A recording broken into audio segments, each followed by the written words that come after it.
as we start to kind of see these matchups, right? We got Usman versus Edwards again. And I also think Jorge is very smart taking this a month after Usman Edwards, because if Leon wins, and he wins, he might find himself fighting Leon Edwards due to the two-piece in the biscuit. But one guy that's like missing is Colby Covington. What about 1A or 1B? He's been 1B for so long. What about Colby?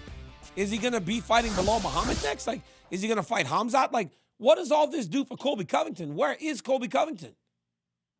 I feel like Colby Covington's in that odd place of having fought Kamaru Usman 2 times and losing. And that not putting you in the spot to get an opportunity to fight for the title before Kamaru Usman gets his rematch. Also, what happens if Kamaru does regain the title? Is Leon Edwards in a position to ask for a rematch? My thoughts on that would be, if Kamaru dominates this next fight the way he did for four rounds in the last fight, then Leon's actually not in that place. But then do we see Hamzat Chimaev get the opportunity, who many people believe could be the best welterweight in the entire world? Colby Covington needs activity. Now, we also know he's dealing with some things that happen away from the octagon with him and Jorge Masvidal, so maybe that's a reason that he hasn't been back in there to fight. But if he's coming back, is it Bilal Muhammad? Is it Hamzat Chimaev? And obviously Gilbert Burns has an opponent right now. We need to see Colby Covington again. We need to see Colby Covington be dominant again, I believe, before he gets that next title shot. So this idleness is probably troublesome to him and his camp, because it has him in no man's land.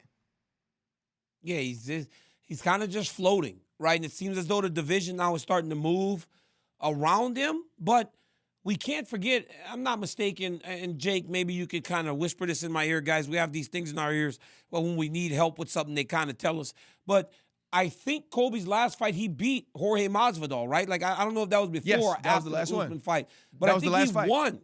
Like, he won his last fight. So it's like, but time has passed, right? Right after he beat him, with Leon Edwards becoming the champion, if Kamaru didn't take the fight, we could have been like, well, I mean, Colby's long been 1B, but time is passing, and being idle isn't the best thing for a guy in a division that's constantly moving. But the moment Colby Covington starts to reinsert himself, he'll be loud, he'll be boisterous, he'll have a lot to say, and people will start to pay attention, and then right away he's back relevant.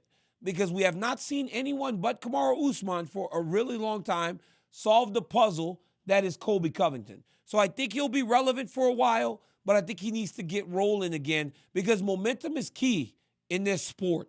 And when you don't have momentum, nobody's really checking for you. And I think Colby Covington needs to make sure he doesn't find himself in that place where he is in no man's land out on an island by himself. Thank you for watching ESPN on YouTube. For live streaming sports and premium content, subscribe to ESPN+.